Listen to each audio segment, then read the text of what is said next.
Buenos días, creo que me podéis escuchar todos. Vamos a dejar un minutito o dos para que se vaya conectando todo el mundo y en breve empezamos la sesión de hoy dedicada al compliance penal.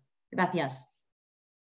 Bueno, pues vamos a empezar la sesión de hoy y daros la bienvenida y daros las gracias por vuestra participación. Comentaros que el objetivo que tiene esta sesión es precisamente ver cuál es el sistema, cuál es la importancia de implantar y certificar de forma acreditada un sistema de gestión de compliance penal, especialmente en la industria química. Vamos a ver cuáles son los aspectos, cuáles son los principales puntos, la importancia que tiene una correcta detección de los riesgos y, por supuesto, el control de esos riesgos. Cómo debe realizarse y cuáles son las ayudas, qué es lo que nos facilita el hecho de tener implantado un sistema de gestión basado en la normativa actualmente existente. Como sabéis, recientemente se ha aprobado la ISO relativa a compliance general global, es la ISO 37301. De esta ISO también toda la sesión va a ir enfocada también a las novedades que aporta esta ISO y los dos mensajes que también queremos transmitir a lo largo de esta sesión son la importancia tanto de tener el sistema de gestión de riesgos implantado como la importancia de su certificación y la diferencia entre lo que es una certificación y lo que es una certificación propiamente acreditada. ¿De acuerdo? A partir de aquí también comentaros que en vuestro sector muchas veces el sector de la industria química os presentáis a muchas licitaciones, ya sean a nivel público o a nivel privado. Cada día más estamos viendo que el contar con una certificación acreditada que avale que existe ese modelo de prevención de delitos o de riesgos y que esté avalado por un tercero, pues cada vez es más importante o acaba dando más puntos dentro de las licitaciones. A partir de aquí, el esquema que vamos a seguir en orden de intervenciones van a hablar primero Guillermo y Juan Manuel, que son consultores y auditores expertos en temas de compliance de CMS, y posteriormente a Rafael Olaso, que es auditor jefe de Bureau Veritas y el responsable de los esquemas de compliance en esta certificadora. Entonces, pues, sin más, apago cámara y doy la entrada a Guillermo. Muchas gracias. Bueno, gracias Cristina por la presentación. Asimismo, queremos dar las gracias al Colegio de Químicos por el soporte que ha dado para la realización de este webinar y, por supuesto, a Bureau Veritas por haber participado en el mismo, en especial a Cristina y al auditor jefe Rafael Olaso. Sin más preámbulos, la primera pregunta que nos podéis hacer es ¿y quién es CMS? A ver si podemos pasar un momento, ya tenemos aquí el primer problema.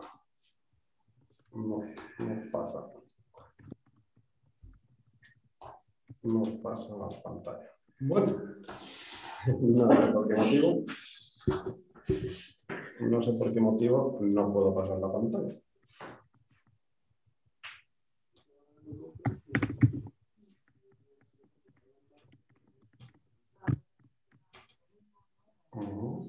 Pues menos mal que hay alguien que sabe de informática, ¿no?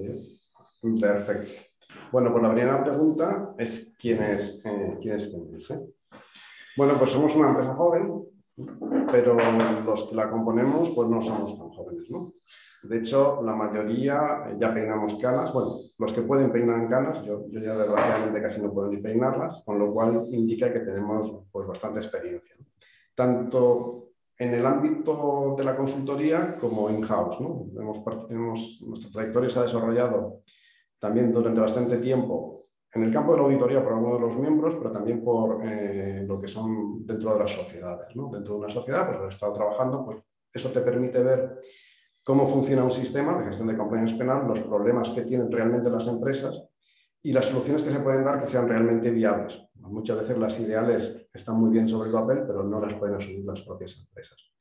El trabajar de esta manera nos ha dado, o nos hizo la idea de que teníamos que constituir una sociedad que fuera de carácter multidisciplinar. El compliance abarca un montón de puntos, o de campos, o de disciplinas que no pueden ser abordadas por una única disciplina, ¿no? Es decir, son necesarios los abogados, porque es necesario conocer el Código Penal, que ahora ya hablaremos un poquito sobre los delitos.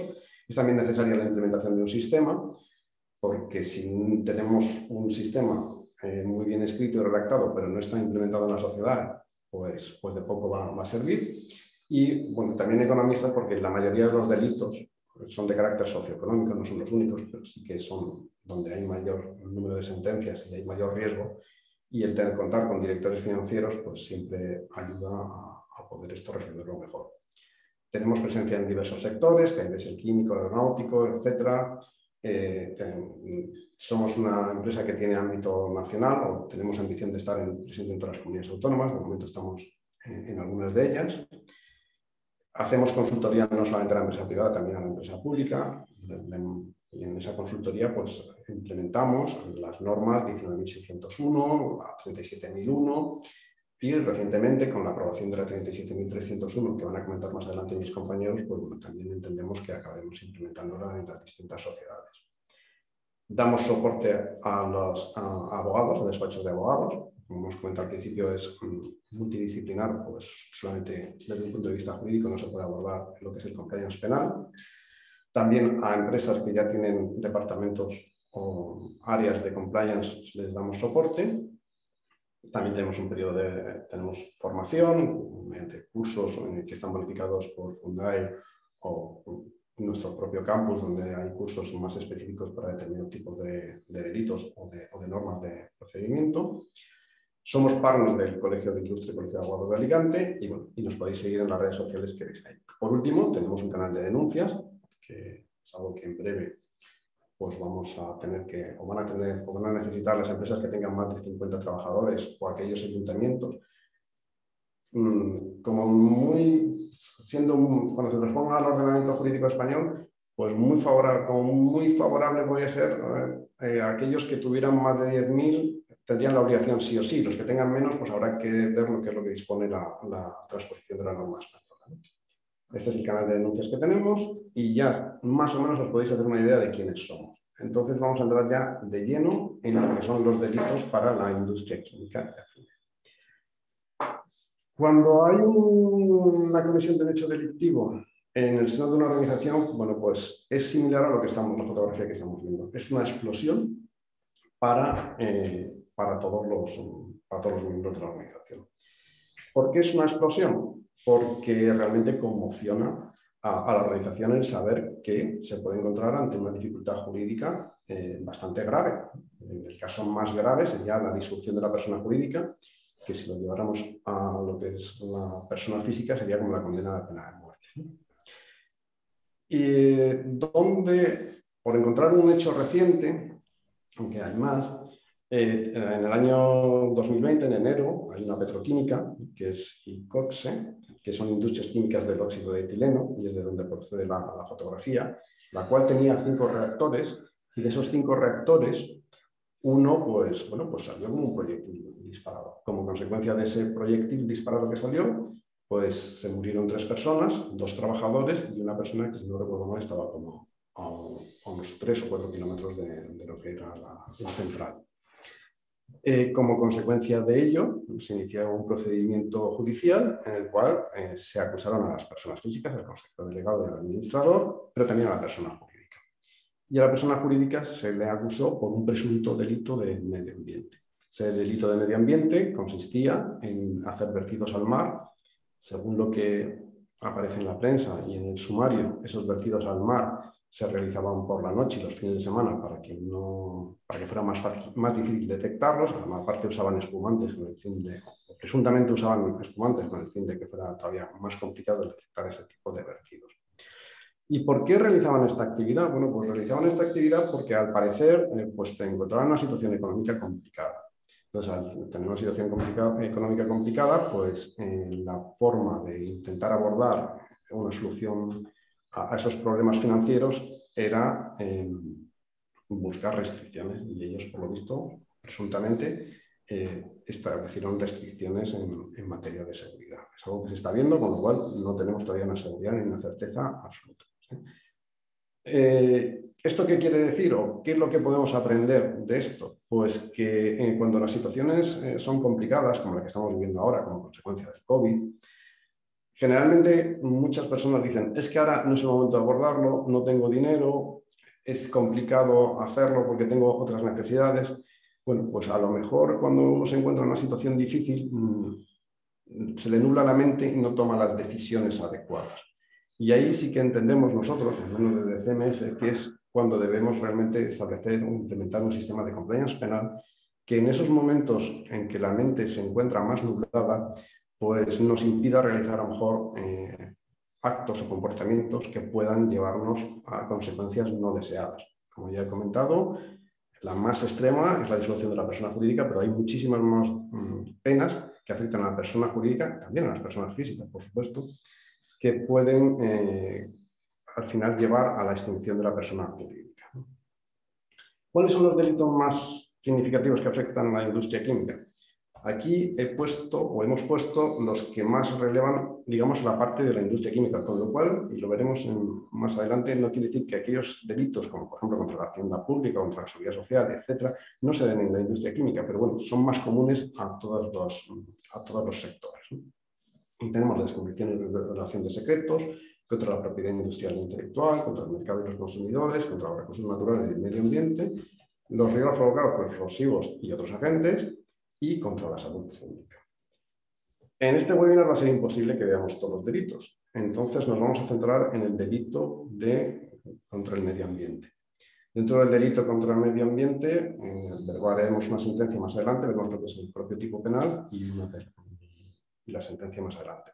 Pero quería remarcar, y por eso he traído estos recortes de periódico, que no solamente afectan estos delitos que hemos visto, sino también pues, el soborno, la corrupción, etcétera, que son comunes a todos los sectores, incluido, desgraciadamente, al sector químico y afines.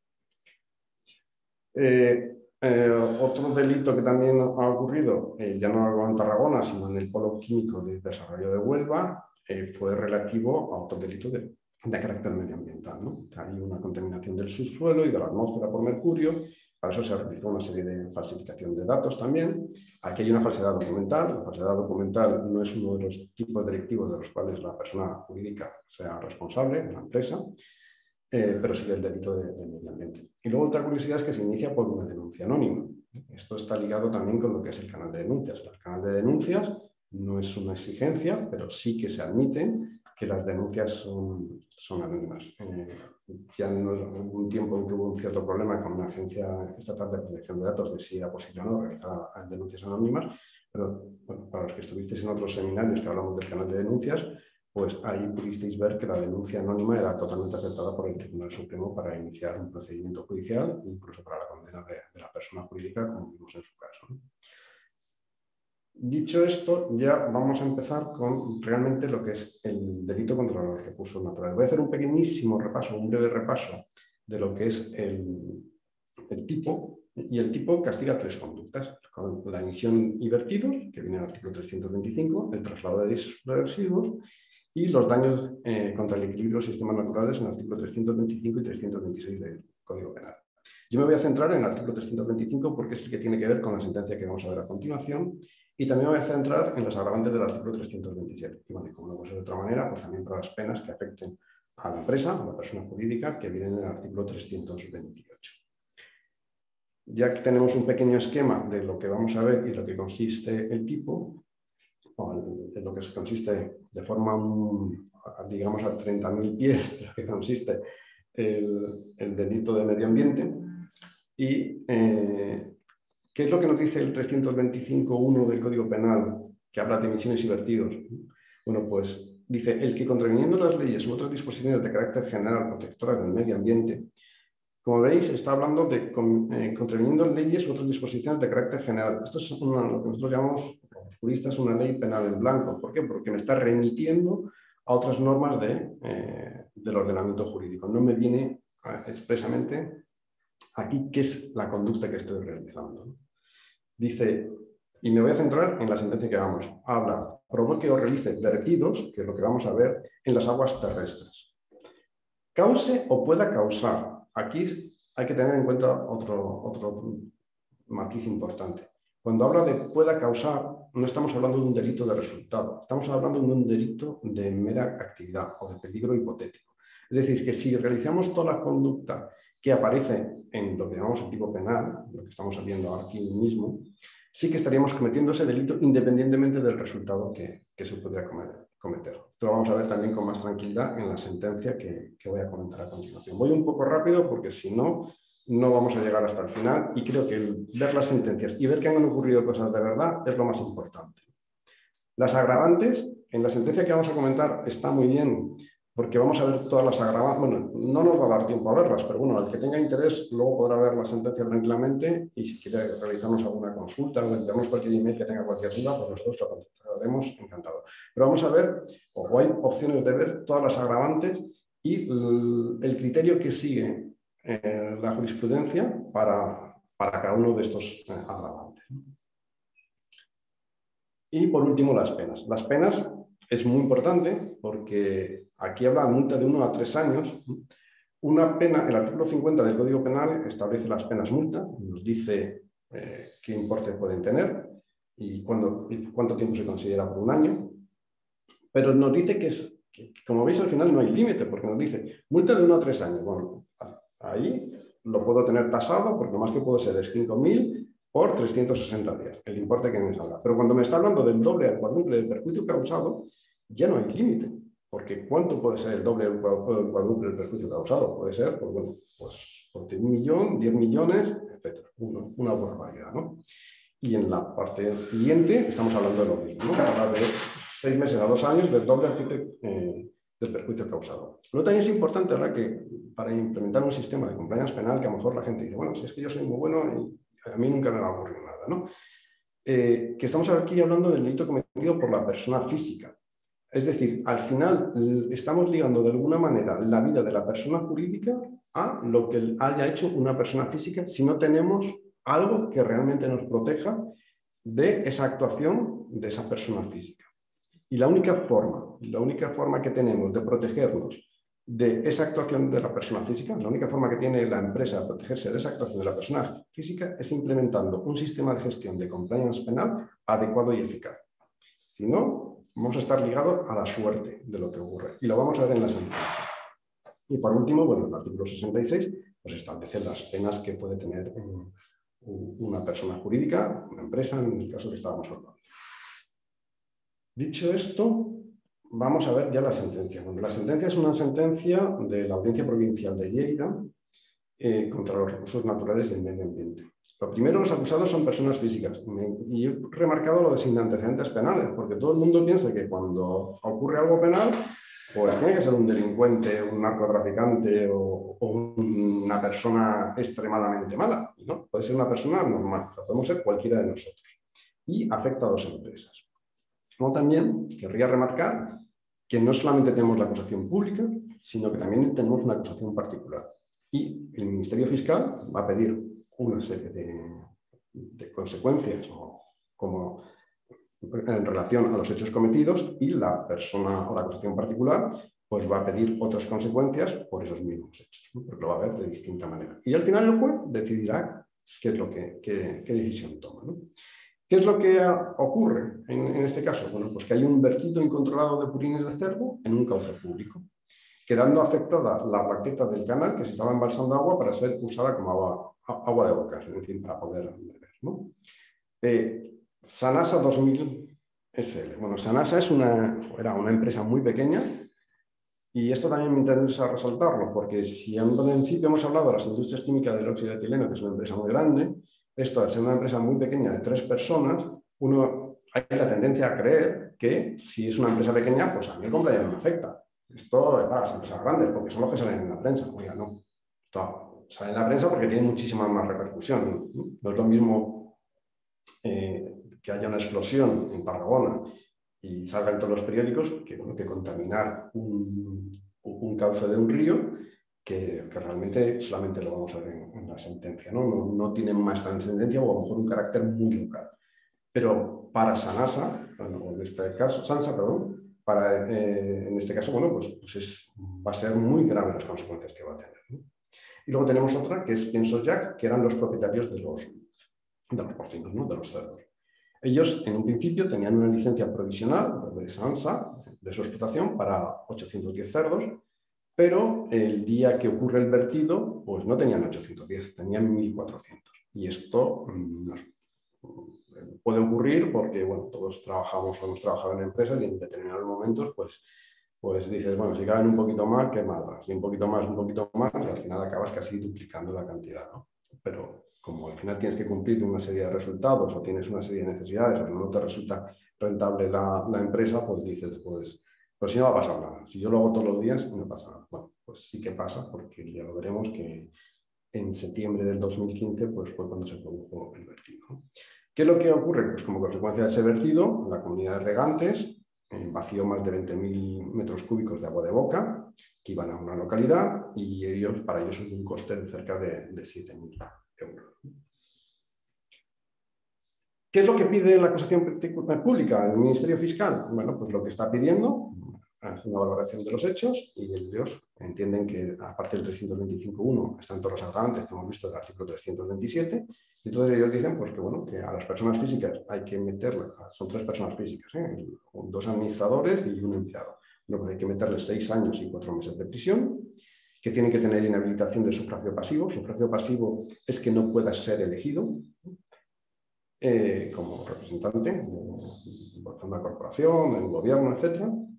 Establece también una pena multa de 30 meses con una cuota diaria de 20 euros. Ahí he puesto más o menos los cálculos, si no me equivoco, yo soy de letras, pues me salían 18.000 euros, a lo mejor están equivocados, pero en fin, tampoco es relevante.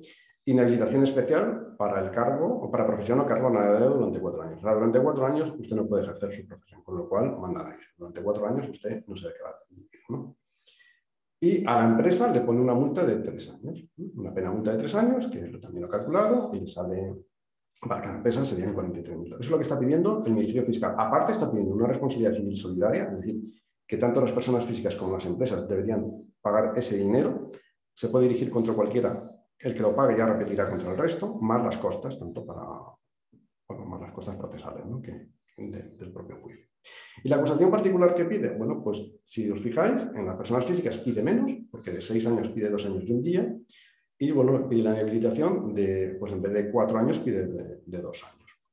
Pero para las empresas es mucho más duro, porque pide, es verdad que la multa la pide más, bueno, más no lo sé, porque entre 2 años o el triple perjuicio causado lo tendríamos que calcular, pero bueno, digamos que no es tan severo. Pero sí que lo siguiente que pide es bastante mucho más duro, porque pide la suspensión de actividades por un plazo de 2 años, la clausura de las granjas por otro plazo de 2 años, prohibición para contratación pública por un plazo de 2 años. Recordemos lo que ha dicho Cristina al inicio, que para poder trabajar en la administración pública vamos a necesitar tener bueno, o la importancia que tiene el que nos prohíban trabajar con la administración pública.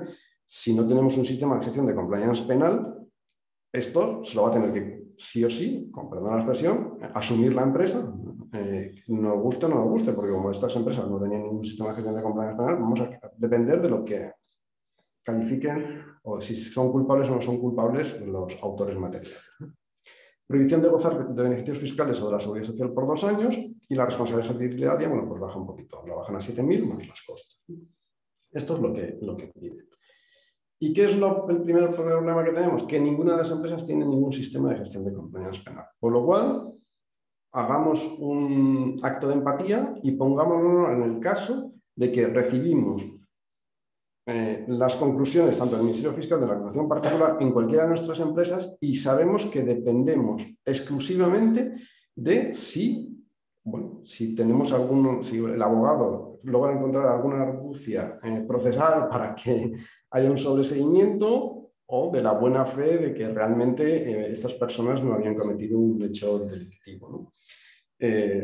La verdad que si uno lo ve desde fuera, piensas, bueno, pues no pasa nada, pero cuando lo vives desde dentro, y yo lo he vivido desde dentro, os aseguro que le tiemblan las piernas a todo el mundo, porque estamos hablando de penal. Esto ya no es una sanción en vía civil o en vía administrativa, que siempre puedes encontrar recursos financieros de que la multa te la financien de alguna manera o buscar alguna solución.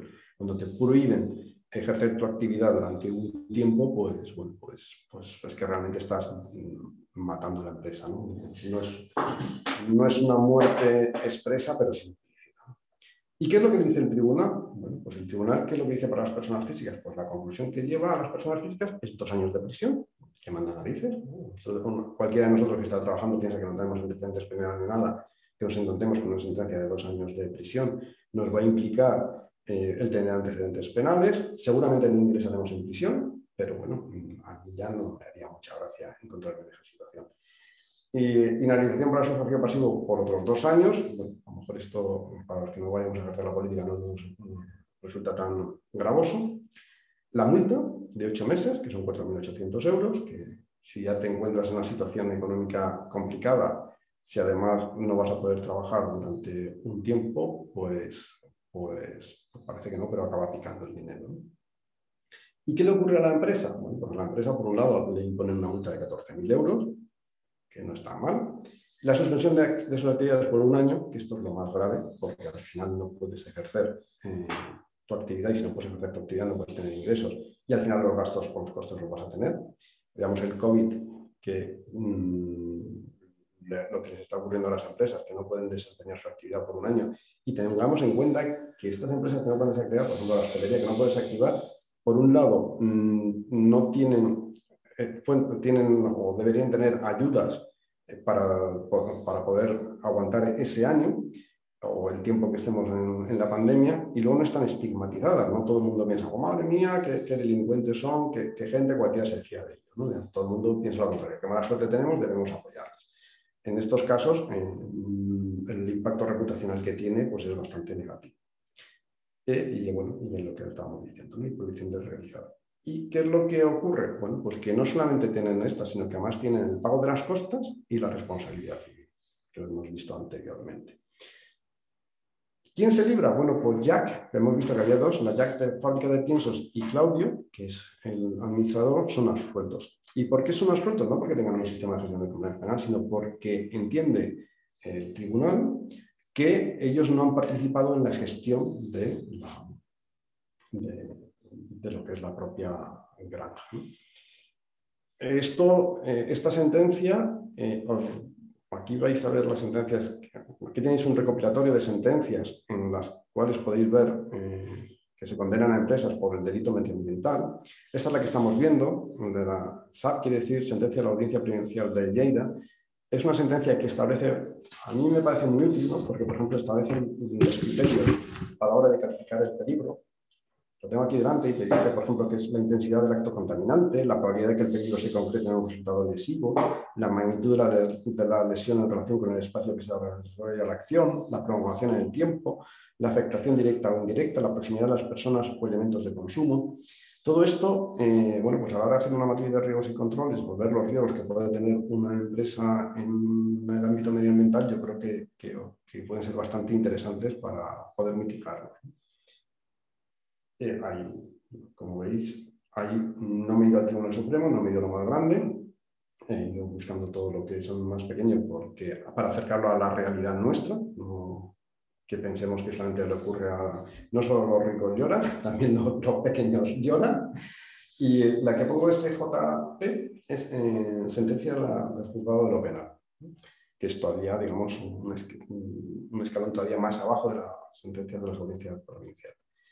Y bueno, creo que no me he pasado de hora, o no me he pasado, creo que estoy correcto. Espero que os haya resultado útil esta intervención y ahora doy paso a mi compañero Juanma para que él continúe con la exposición y si tenéis preguntas, pues los vemos ahora en un rato. Gracias.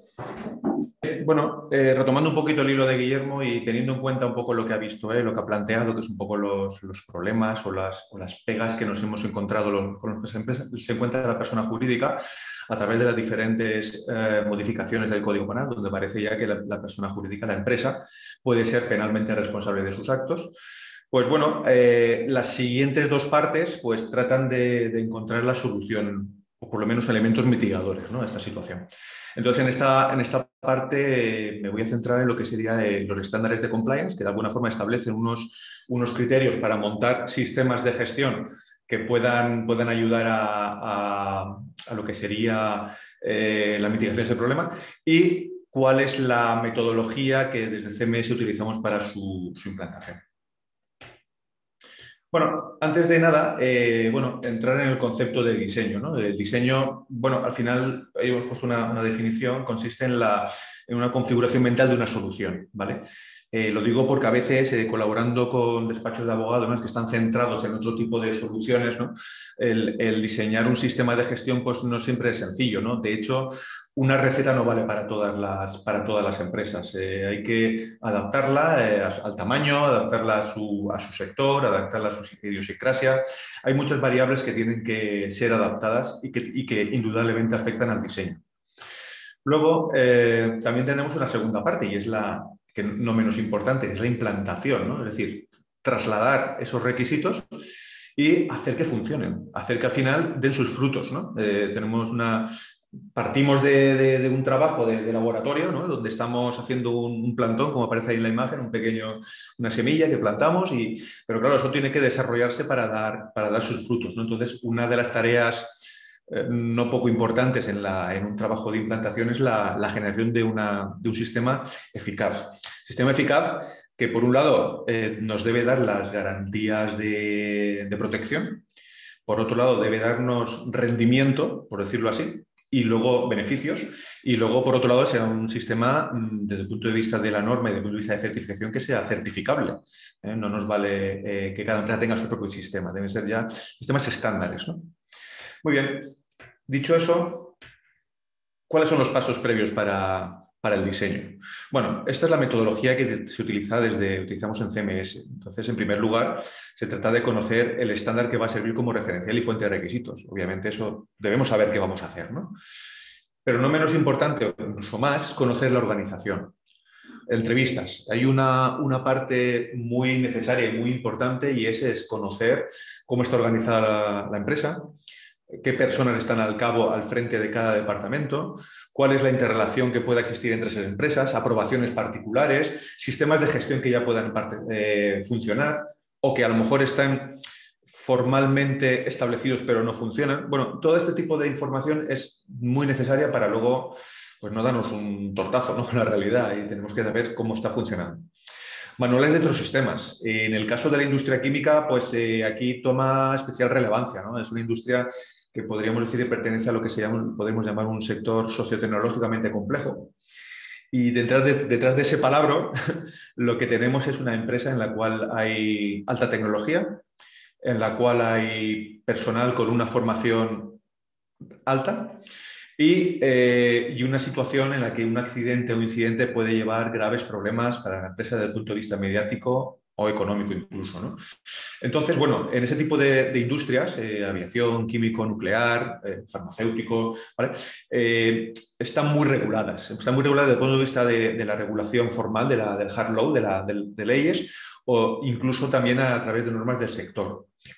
Con lo cual, al final, nos vamos a encontrar organizaciones hiperreguladas y organizaciones donde esas regulaciones y esos sistemas deben convivir con lo que llega, ¿vale? Es absurdo hacer un sistema que no tenga en cuenta esos sistemas, porque perderíamos sinergias, perderíamos potencia, y luego haríamos algo que no tiene nada que ver con la realidad. Echar un vistazo a los informes de revisión por dirección que puedan haber de otros sistemas de gestión. Dan información muy valiosa y válida de qué puntos son los débiles o qué puntos son los fuertes. Y al final se trata de compartir tiempo con las personas, ¿no? Se trata de compartir tiempo porque es la forma de hacer un equipo, y esto, detrás de todos los sistemas hay equipos trabajando. Pero bueno, por visualizar un poquito en forma de imagen, que siempre se queda. Norma, colaboración con las personas y luego elaboración de un sistema documentalmente hablando, ¿no? Muy bien, esos serían los pilares básicos de funcionamiento en una implantación / diseño de sistemas de gestión de compliance penal. Llevado a la práctica, estas son las 4 fases que nosotros desarrollamos en nuestros trabajos. Por un lado, empezamos, como no puede ser de otra forma, con un diagnóstico y una evaluación preliminar y estableciendo ya uno de los primeros pilares del sistema de gestión, que es la política de compliance. Esta política de compliance, lo lógico es hacerlo de acuerdo con el estándar que tenemos en la edición 601/37001 y es lo que va a servir como punto de partida. A partir de aquí, digamos que la organización ya empieza a tener cierta protección desde el punto de vista jurídico, ¿vale? No hemos llegado al final, pero ya empezamos hay una declaración de intenciones ya. Luego, a continuación, pasaríamos a documentar procesos específicos, no específicos, y empezamos a generar la documentación del sistema con la información que habíamos tenido previamente.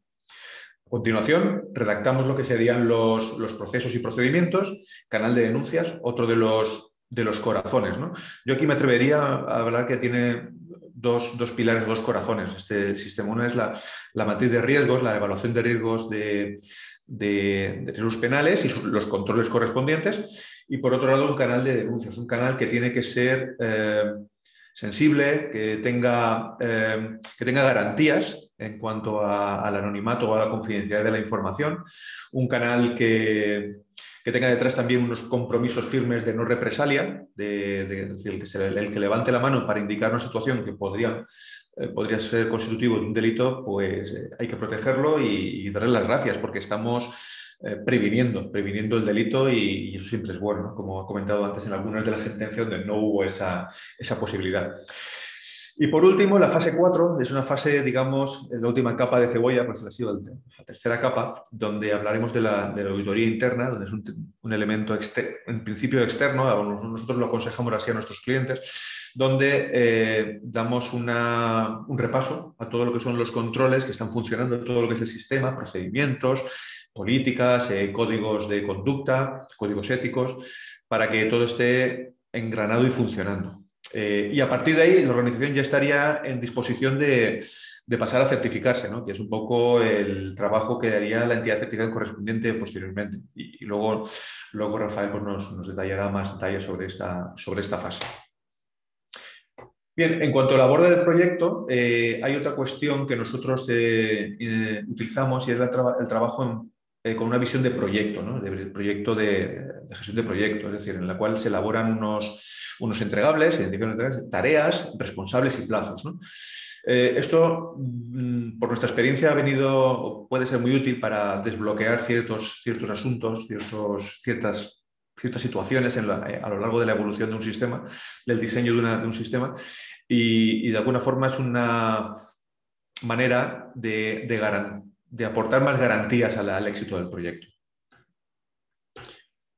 Muy bien, y bueno, no por otra cosa no tenemos que hablar de lo que serían las sinergias. Las sinergias en el sentido de que, bueno, tenemos ahí un montón de ISOs, ¿no? de normas que están conviviendo, y dependiendo de la organización, pues tendremos la 9001, es una de las más extendidas, pero tenemos otras, la 14.001 en medio ambiente, 27.001 en seguridad de la información, 45.001 en prevención de los laborales, etcétera, etcétera, etcétera. Entonces, una implantación inteligente, un diseño inteligente debe tener en cuenta estas normas, no puede ser de otra forma. Bien, hablamos de la implantación progresiva, pasamos de lo que sería la capa básica de mapa de riesgos a análisis de procesos, a luego finalmente tener una certificación 601, pero luego hay otro detalle que hablaré un poquito más adelante, es combinable perfectamente con la 37.001, que es la de antisoborno. Ambas normas pues comparten un 80 o 90% de su articulado, de sus requisitos, y hay unas pequeñas diferencias que hacen aconsejable enfocar el proyecto con ambas normas. Como comentar. Bien, entonces, bueno, estamos en una situación de norma, la 601 y la 37.001, lo que vienen a aportar es soluciones a un problema de riesgo. Porque la empresa vive en un entorno lleno de pirañas, ¿no? Lleno de situaciones que en un momento dado pueden menoscabar su integridad. Pueden haber lobos con piel de cordero, ¿no? Incluso dentro de la organización. Uno de los requisitos dentro de la 601 es la diligencia debida en cuanto a contratación de ciertos puestos o ciertas funciones, ¿no? se trata de que tengamos un equipo de trabajo donde no hayan lobos, ¿no? Es un poco la idea. Y por último, pues eso, al final, esas cataratas y ese vacío que tenéis ahí, pues este año podemos hacer la analogía con la pandemia, con la crisis que está entrando o ya la tenemos, con situaciones no previsibles, ¿no? Entonces, todo esto hace que cuanto más robustos sean nuestros sistemas, pues más probabilidades tengamos de sobrevivir en ese entorno. Dicho eso, pues la siguiente pregunta es, ¿se puede gestionar el riesgo? La respuesta es sí. ¿Y cómo? Pues la respuesta es a partir de la 601-37001. Ambas normas comparten una estructura de alto nivel. ¿Eso qué significa? Eso significa que el índice que tenéis aquí delante es idéntico, lo que es el índice. Luego pueden haber en algunos de los puntos de este índice cuyos requisitos haya alguna diferencia, pero en el caso de 37.001 y 601 es muy similar. Y esta estructura de alto nivel también nos permitiría integrar estas normas con otras, ¿vale? Bueno, esa es una decisión que hay que tomarse en cada caso y en función de ciertas circunstancias. No debería ser una decisión automática, siempre está condicionada por muchas cuestiones. Adentrando un poquito más en elementos de diferencia entre ambas normas, pues bueno, ahí he marcado en azul. La presentación, por cierto, la compartiremos con todos vosotros, con lo cual, pues bueno, vamos a ir un poquito rápido porque creo que merece la pena centrarse en aquellas sustancias que tienen, aquellas partes que tienen sustancia, y las demás lo vamos a pasar muy por encima. En azul tendréis los elementos comunes. Aquí lo subrayable es que, como veis, hay una gran parte que es común. Por lo tanto, es un par de normas que aconsejan acometer el proyecto de forma conjunta, sin mayor problema. En cuanto a matriz de riesgos, bueno, pues como he dicho, es uno de los corazones y bueno, los requisitos, aquí es clave que esa matriz de riesgo tenga unos requisitos de identificación, análisis y valoración lo más objetivos posibles, con la idea de que la evaluación sea reproducible, ¿no?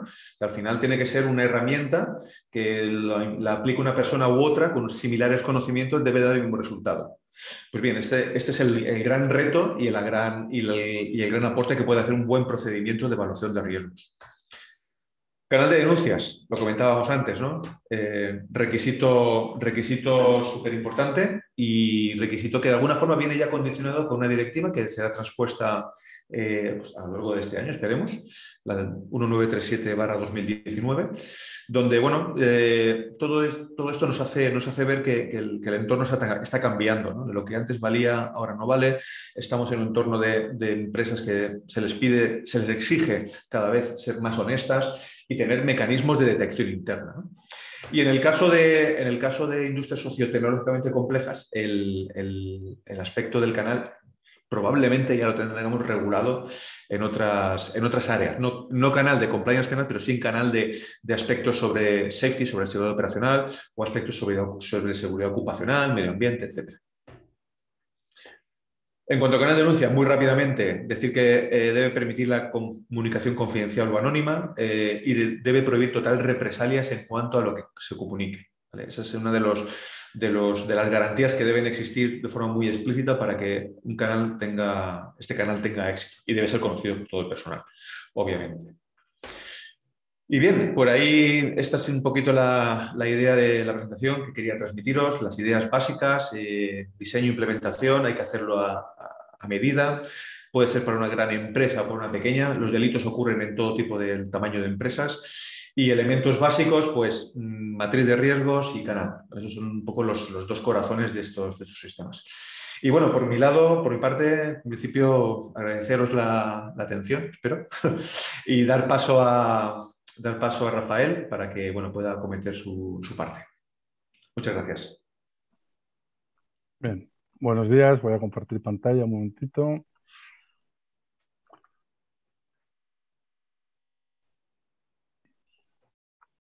Vale, yo creo que ya estoy compartiendo pantalla. Bien, lo primero, buenos días, presentarme. Aunque ya me ha presentado Cristina, soy Rafael Olaso, soy responsable técnico de Compliance y Protección de Datos en Bureau Veritas y auditor jefe de estos esquemas de Compliance. Bueno, agradecer a Juan Manuel y a Guillermo la exposición y bueno, donde lo han dejado, siguiendo un poco, retomando el guión que estábamos viendo, acabamos de implantar un sistema de gestión, acabamos de diseñar e implantar un sistema de gestión de compliance penal, en este caso en la empresa. Una vez que está diseñado y que está implantado el sistema, pues ya entramos lo que somos las entidades de certificación. Como entidad de certificación, en este momento podemos certificar 4 normas de compliance. Como veis, el compliance, la tan manida frase de ha llegado para quedarse, pues sí, efectivamente. Empezó compliance con la modificación del Código Penal del año 2010. Realmente luego fue mucho más fuerte con la modificación del Código Penal del año 2015. El año pasado hubo otra, bueno, el año pasado no, el 2019 ya hubo una modificación del Código Penal de nuevo. Pero bueno, lo que empezó con la ISO 19600 como una norma de compliance general, pues ya se ha ido modificando.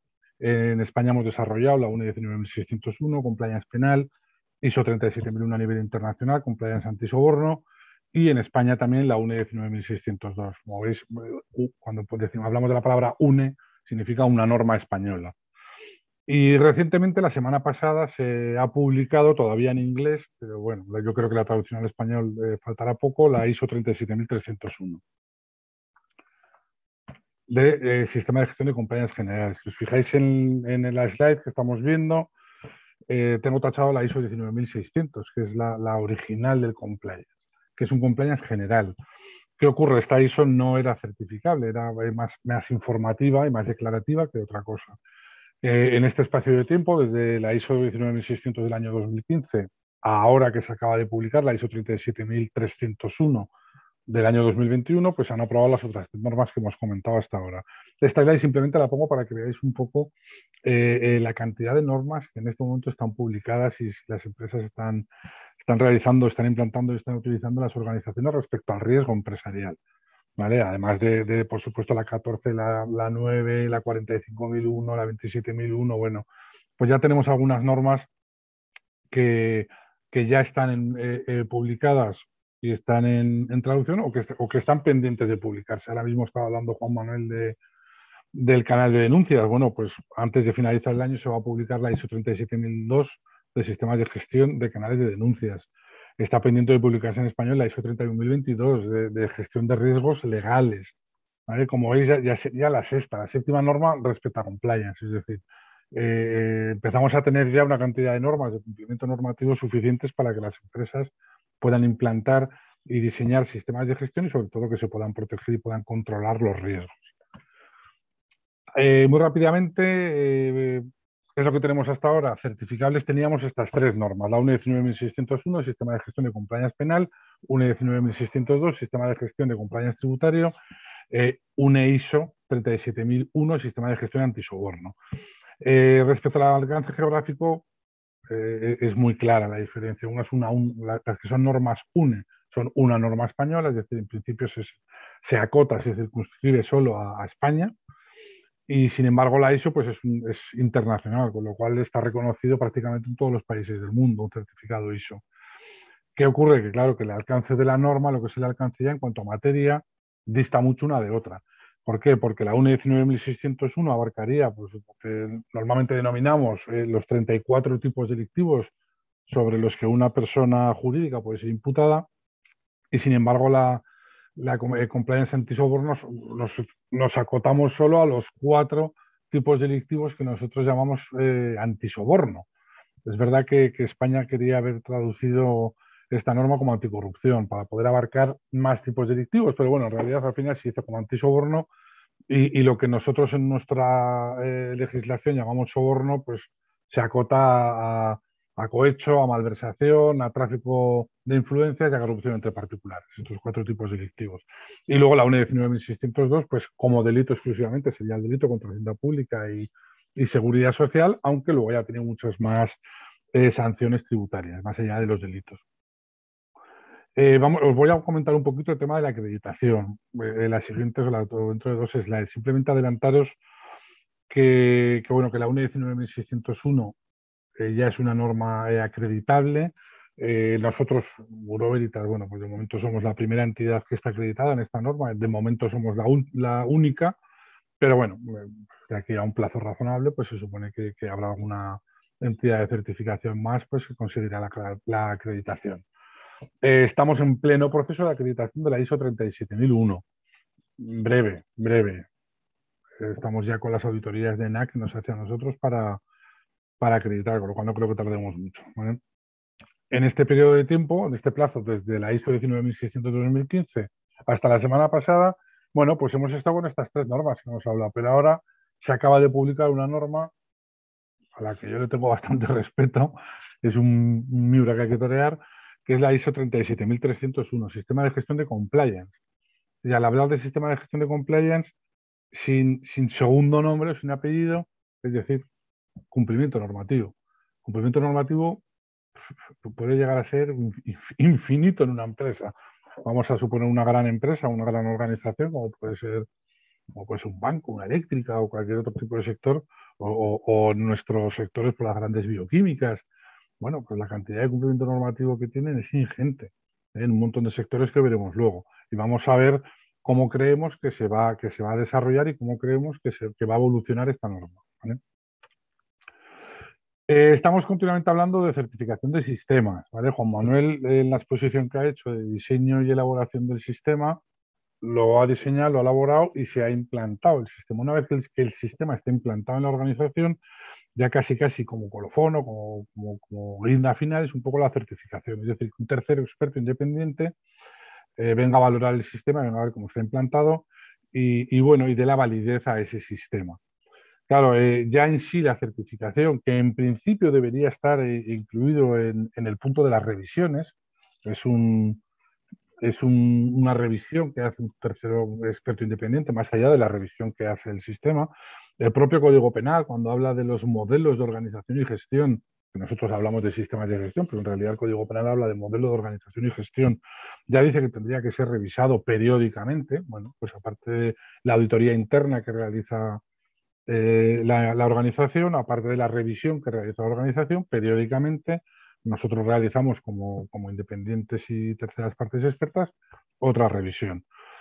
Muy rápidamente, el valor de la certificación pues está muy claro, ¿no? El tener una certificación evidentemente previene la comisión delictiva. Es el que internamente la organización, ya los trabajadores, directivos, mandos intermedios, quien sea, detecte que un tercero independiente experto te viene a ver una vez al año todos los sistemas, los procedimientos y cómo los realizamos, pues evidentemente va a prevenir la comisión delictiva. Y luego aumenta la confianza empresarial. Hay países que ya para operar es prácticamente imposible hacerlo sin una certificación, en este momento de antisoborno porque es una ISO o bien de compliance penal, ¿vale? Bien, la certificación está bien, un tercero independiente evalúa tu sistema y sobre todo lo fortalece, porque este tercero lo que va a ver es brechas de seguridad, va a haber pequeñas ventanas abiertas de riesgos que quizás nosotros no somos capaces de verlo porque llevamos el día a día de la empresa, pero un tercero independiente con otra visión, pues sí que lo ve. Y, por ejemplo, las famosas no conformidades de los sistemas de gestión. La no conformidad no es otra cosa más que mejora. De hecho, están en el apartado de mejora. ¿Por qué? Porque si se detecta una no conformidad significa que, bueno, pues que puede haber un pequeño hallazgo, un pequeño fallo que lo que vamos a hacer es reforzarlo y cerrarlo, ¿vale? Bien, ya tenemos la certificación. ¿Qué es lo que ocurre?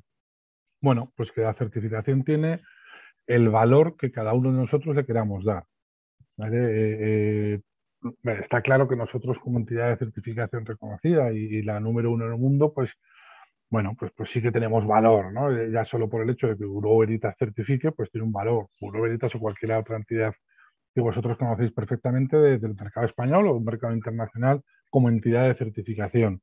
Eso ya en sí tiene un valor, pero bueno, porque le queramos dar un valor, porque le queremos dar un valor, perdón, porque en realidad, ¿qué diferencia hay entre un certificado que emita Bureau Veritas, un certificado que emita yo como persona física o un certificado que me emita la tienda que tengo aquí abajo, bajo mi casa en la esquina?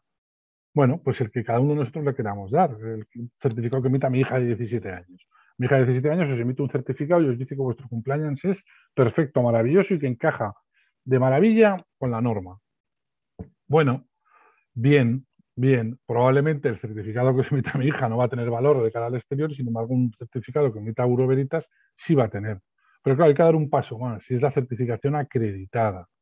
¿Vale? ¿Qué significa acreditado? Acreditado significa que a las entidades de certificación, ENAC, la entidad nacional de acreditación, en este caso, que es la entidad española, pero cada país tiene una, ENAC en nuestro caso, nos evalúa y al final de todo el proceso de evaluación acredita que somos técnicamente competentes para nosotros poder certificar, para poder evaluar vuestros sistemas y certificar vuestros sistemas de gestión. Y esto es muy importante. En esta slide simplemente estoy reflejando la noticia de cuando ENAC publicó que éramos la primera empresa certificada en compliance penal, seguimos siendo la única, ¿vale? Y he querido aumentar simplemente el último párrafo. Esto es una nota técnica que emite ENAC, que emite la Entidad Nacional de Acreditación. En el último párrafo ponen ¿por qué confiar en la certificación acreditada?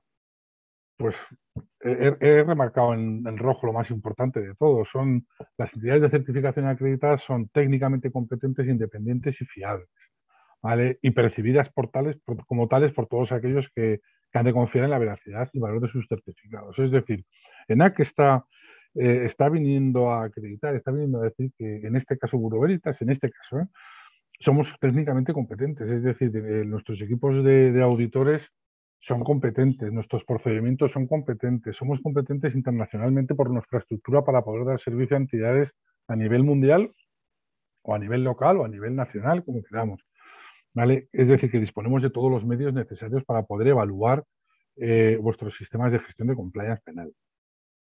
De momento penal. Ahora hay otros sistemas de gestión de compliance. Bien, una vez que nos ha quedado claro lo que es la certificación y lo que es la certificación acreditada, es decir, el valor de la certificación acreditada, voy a hacer comentario rápido porque no puede ser de otra manera, porque es una norma que se acaba de aprobar la semana pasada y yo creo que sería realmente extraño, ¿no?, que no pudiéramos hablar, aunque sea 5 minutitos, sobre la nueva ISO que se acaba de publicar, la ISO 37301. Como entidad de certificación tengo que hacer referencia. Es un sistema de gestión de compliance. La primera slide que os quiero poner, en realidad es una slide retocada de una que tengo de la UNE 19601.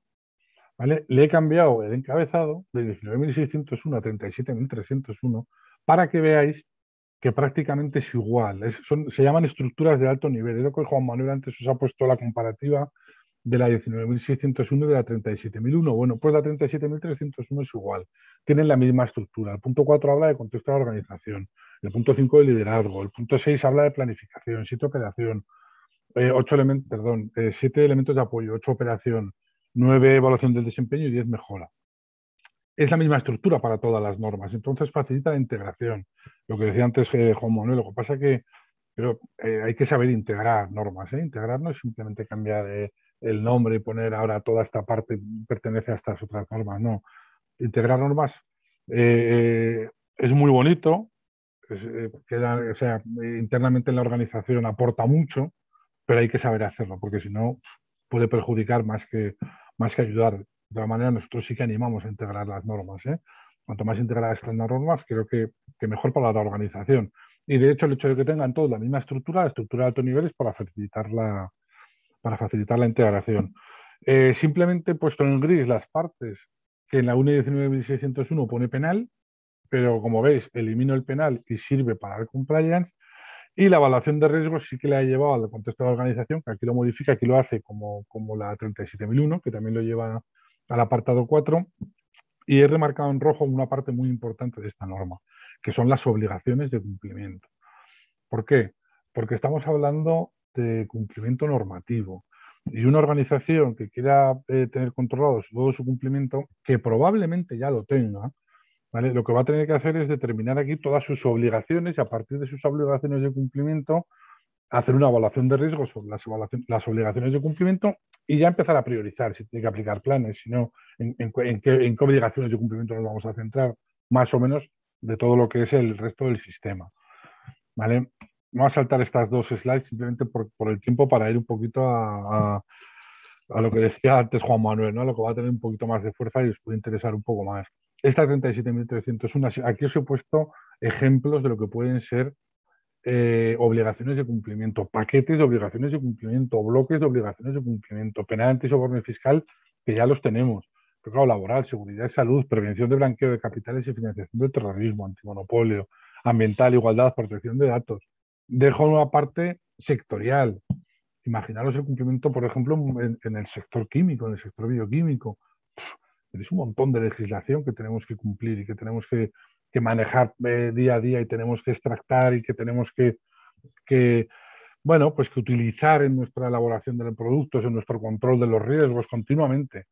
Claro, visto así, decimos, esto es infinito, sí, pero si os fijáis, todos los apartados que estamos hablando aquí, estoy seguro que en vuestras organizaciones, bien porque pertenezcáis al sector, bien porque seáis asesores o despachos, ya las tenéis controladas. Hablamos de protección de datos personales. Claro que tendréis ya realizado el cambio en el 2018 de la nueva reglamentación y tenéis controlada la protección de datos.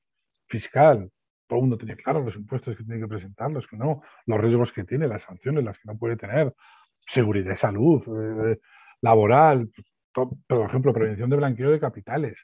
Las organizaciones que son sujetos obligados, según la Ley 10 del 2010 de blanqueo de capitales, tengo claro que tienen ya desarrollado un procedimiento para blanqueo de capitales y financiación del terrorismo. El que no sea sujeto obligado, no, pero entonces no será una obligación de su cumplimiento. Antimonopolio, antitrust, pues estamos hablando del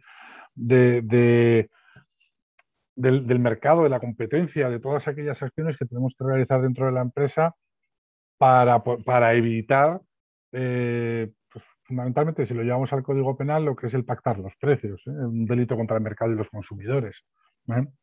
Pero claro, si nos fijamos al final todos estos bloques que decimos, es infinito, bueno, en realidad lo que vamos a hacer es que cada departamento que tiene sus controles y su normativa que le afecta, bueno, pues lo que vamos a hacer es unificarlo todo en obligaciones de cumplimiento y a partir de ahí ya desarrollar un sistema de compliance. ¿Vale? Ya no será solo de compliance penal, que también será penal, antisoborno, fiscal, será un sistema de gestión de cumplimiento. Será una norma extensa, o sea, la norma extensa no me refiero en cuanto a páginas de la norma, sino me refiero en cuanto a aplicación dentro de una organización. ¿Vale? Porque como veis, obligaciones de cumplimiento va a dar para mucho. ¿Vale? Se va a desarrollar en los próximos días. Es un poco precipitado que os diga yo ahora por dónde va a ir la norma, pues porque puede haber alguna variación de lo que os pudiera contar. Pero vamos, en principio que sepáis que como el resto de las normas lo que vamos a tener que hacer es un contexto y unas partes interesadas muy en profundidad. Vamos a tener que determinar como novedad de la norma las obligaciones de cumplimiento. Vamos a hacer una valoración de riesgos de estas obligaciones y ya desarrollamos todo el sistema. A partir de ahí, todo el resto del sistema, siempre teniendo en cuenta indexado a nuestras obligaciones de cumplimiento y a la valoración de riesgos. Bien, volviendo al compliance penal puro y duro, que es lo que estábamos hablando, compliance penal o antisoborno, esto es un proceso de certificación. Un proceso de certificación común a prácticamente todas las entidades y común prácticamente a todos los sistemas de gestión. Desde luego, todos los que tengan alto nivel, como hemos visto, a todos. ¿Qué diferencia tenemos en el compliance penal respecto a otros esquemas? Donde pone oferta. ¿Vale? ¿Por qué? Porque nosotros, cuando una entidad nos solicita que se quiere certificar en un sistema de gestión de compliance penal, tenemos que hacer un proceso de diligencia previo. Obliga a la normativa de las entidades de certificación. Es decir, vosotros conocéis la UNE 19601 o la ISO 37001 de compliance penal y antisoborno. Pero las entidades de certificación, para poder auditaros, tenemos que tenemos que cumplir los requisitos de una norma que es la ISO 17021, que también es común a todas las normas, a todos los sistemas de gestión. ¿Qué es lo que ocurre? Que para compliance penal se publicó una nueva norma, la UNE 165.019, que complementa a esta 17.021. Podéis imaginar que si complementa, lo que hace es aumentar requisitos, ser un poquito más exigente. Y uno de los requisitos que exige es que las entidades de certificación, previo a realizar una oferta, tenemos que hacer una due diligence previa, tenemos que hacer una diligencia previa, porque, bueno, podemos llegar incluso a rechazar el poder realizar oferta, ¿vale? Dependiendo del riesgo del cliente. Dependiendo del riesgo, no porque sea riesgo alto o bajo, dependiendo más que riesgo alto o bajo, o que esté incluso en causa penal o no, más que todo esto es lo que nosotros valoramos sobre todo para rechazar o aceptar una oferta, es la transparencia de la organización. ¿Vale? El hecho de que esté inmerso en una diligencia preliminar o que esté en una causa penal no significa que no se le oferte y ni siquiera significa que la entidad no pueda certificar. El propio Código Penal prevé que una vez que la organización se haya materializado un riesgo y esté incluso en causa penal, pueda llegar a atenuarse la pena si implanta un modelo de organización y gestión posterior. Es verdad que por una serie de requisitos, como que no se hayan abierto todas las diligencias del juicio oral, pero bueno, es decir, el propio Código Penal ya prevé que una organización pueda atenuarse la pena incluso implantando un sistema de gestión de compliance penal posterior a la comisión delictiva. Para que veáis que si Si el Código Penal le da importancia al modelo de organización y gestión.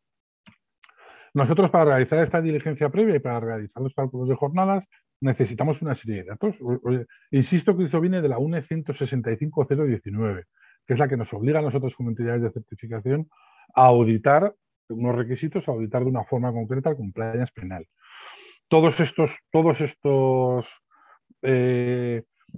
campos que tenemos en nuestros formularios en realidad no son baladí, es para poder realizar los cálculos de jornada, porque con todo esto nosotros luego vamos a hacer un proceso documentado, vamos a tener el riesgo inherente y vamos a realizar los cálculos de jornadas. Estos cálculos de jornadas en compliance penal es muy importante. ¿Por qué? Porque nosotros a la hora de ir a hacer la auditoría, voy a intentar correr porque son 10, nosotros a la hora de ir a hacer las auditorías, que como vemos aquí ponemos que tienen 3 fases, le damos mucha importancia a cada una de las 3 fases.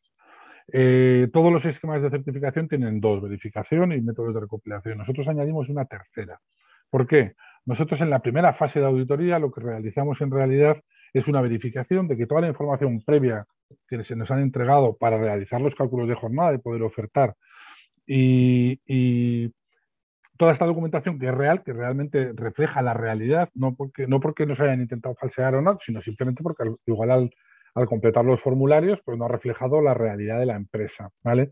En esta fase 1 también lo que vamos a hacer es comprobar la documentación mínima necesaria que tiene que contener un sistema de gestión de compliance, ¿vale? Por ejemplo, en la UNE 19.601, en el anexo C, que es normativo, ahí indica todos los que tienen que, la documentación mínima que tiene que contener, y vamos a hacer una planificación para la fase 2, ¿vale? Porque en la auditoría en la fase 2 realmente se hacen muchas entrevistas, se ven muchos registros y entonces, claro, pues es normal, depende de cómo sea la organización, es complicado el ir 4 o 5 días, los días que sean en una organización a hacer la auditoría y que podamos coincidir pues, con alguien del órgano de gobierno, con la alta dirección, con el director financiero, con quien sea. Entonces se planifica ya en la fase 1 la fase 2. La fase 2 es en sí la propia auditoría, ¿vale? Como veis que en la slide, pues ¿cómo lo hacemos? Pues mediante entrevista, observación y registros de documentación, ¿vale? Se realizan bastantes entrevistas y bastante en profundidad, pero insisto, creo que es muy bueno para la organización el hecho de que la auditoría sea exhaustiva, el hecho de que la auditoría sea en profundidad, de que se documenten cuando haya no conformidades, no pasa nada.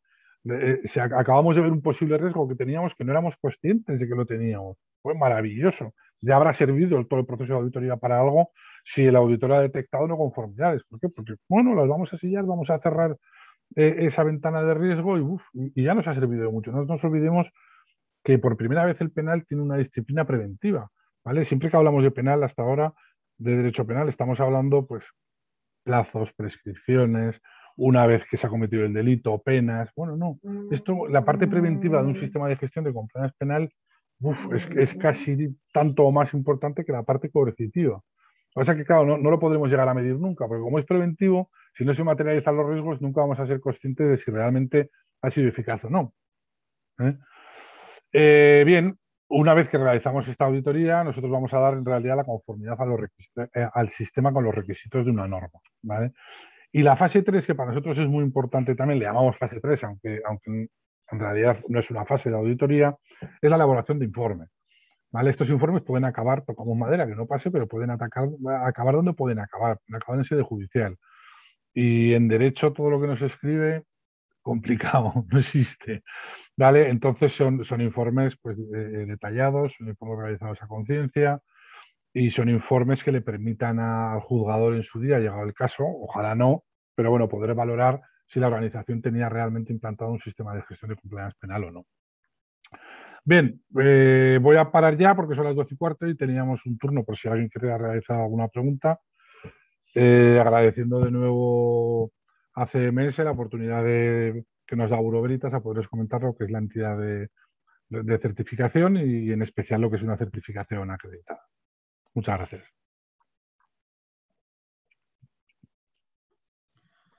Pues muchas gracias a todos. Si os parece, ahora entraríamos en el turno de preguntas. Los que queráis, si tenéis preguntas que hacer a cualquiera de los compañeros que han intervenido, pues sería ahora el momento.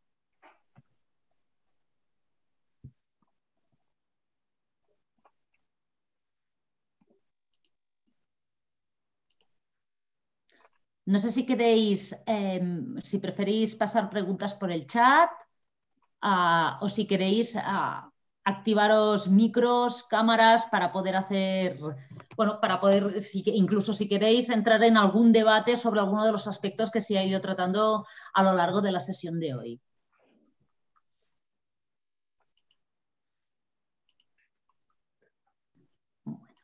Vamos a dejar unos momentos para...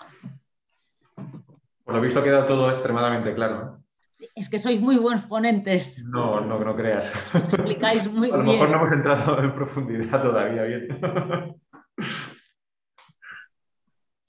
Vamos a ver, aquí nos preguntan, ¿el canal de denuncias debe ser anónimo? ¿Es conveniente que lo gestione un tercero?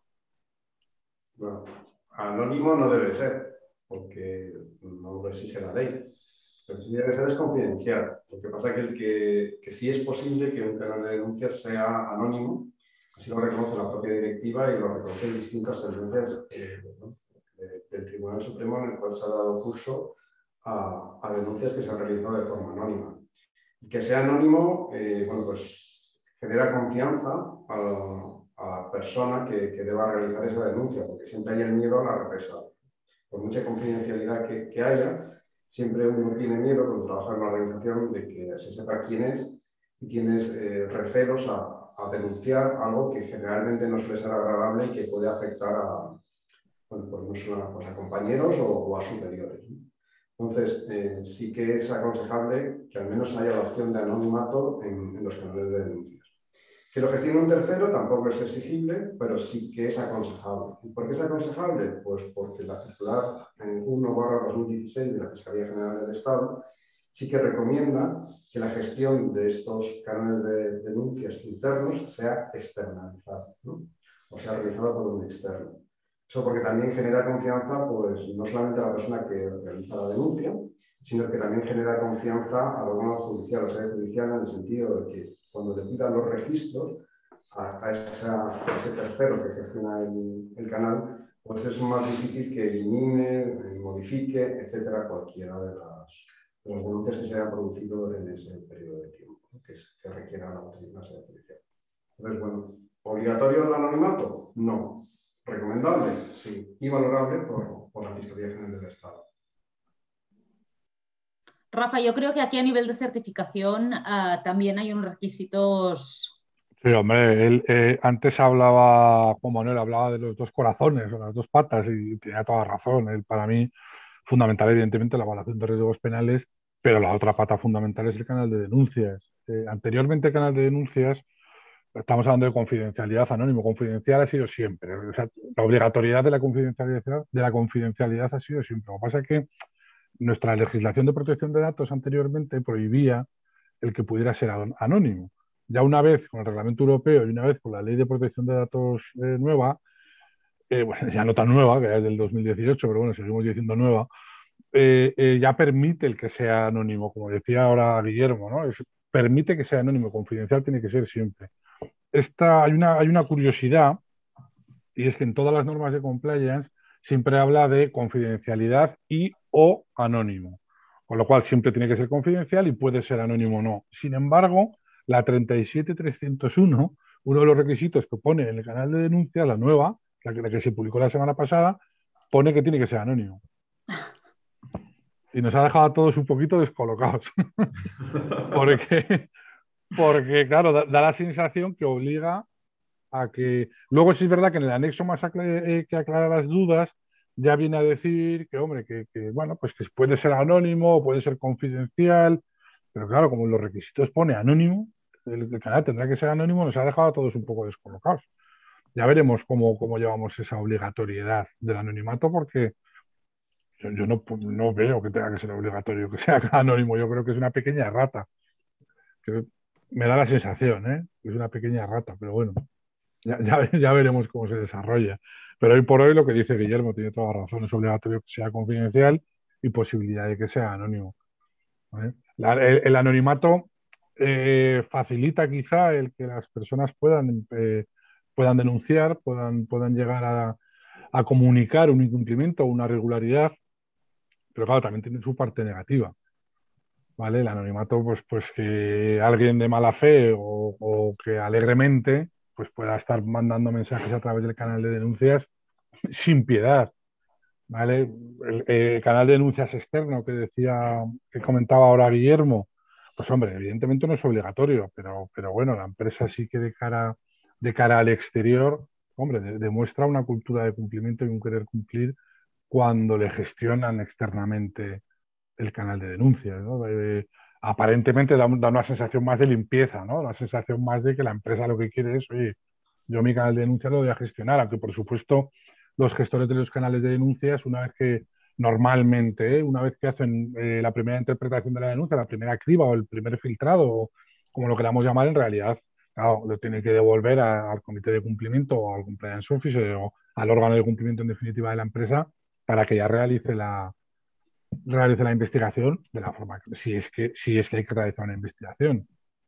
¿Eh? Pero bueno, eso ya sería entrar en canal de denuncias, ya sería fruto, como han dicho antes mis compañeros, de otra webinar distinta sobre el canal de denuncias que vendrán porque España tiene que hacer la transposición ahora de la directiva europea antes de diciembre de este año sobre los canales de denuncias.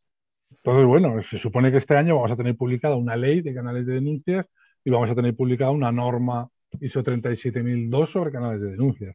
Por lo cual tiempo habrá para informar sobre iba a decir nuevos canales de denuncias, no, sobre la adaptación de los canales de denuncia a la nueva normativa de legislación.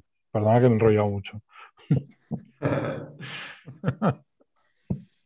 Otra pregunta que tenemos es, si una empresa está en un procedimiento penal, si está en curso en un procedimiento penal, ¿es posible que implante un sistema de gestión de compliance penal?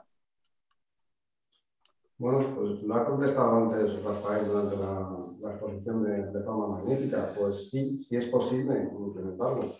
Es más, es aconsejable y serían atenuantes que hiciéramos antes del juicio oral, como ha comentado él.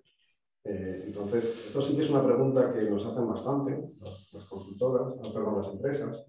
A lo mejor tienen algún procedimiento penal, ya piensan que se les ha bloqueado y ya no es posible tener un sistema de gestión de compliance penal o un modelo de organización de gestión, como lo denomina el Código Penal.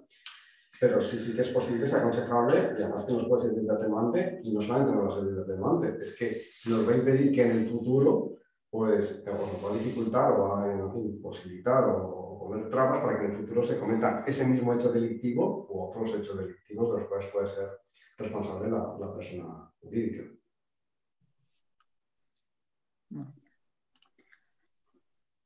Más preguntas.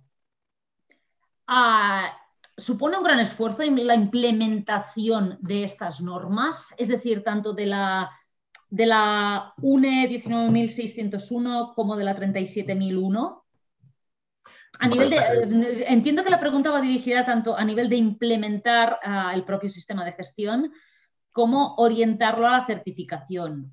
Y bueno, primero contestad, bueno, si podéis dar respuesta a esta pregunta, después viene otra muy relacionada, pero a ver. Vale, pues por ser breve. Dificultad, pues en mi opinión va a depender del tamaño y del sector y la complejidad del mercado donde opera la organización. Los delitos pueden cometerse en una empresa de 3 empleados y una empresa de 30.000. No hay distinción. Lo que sí que es cierto es que las formas, las soluciones que hay que acometer para que los requisitos de la norma estén implementados en cada uno no son los mismos. La receta no es la misma. ¿Vale? Entonces, dicho eso, el coste en tiempo y en esfuerzo pues va a depender del tamaño. Pero empresas de un tamaño semejante tienen costes semejantes, ¿no?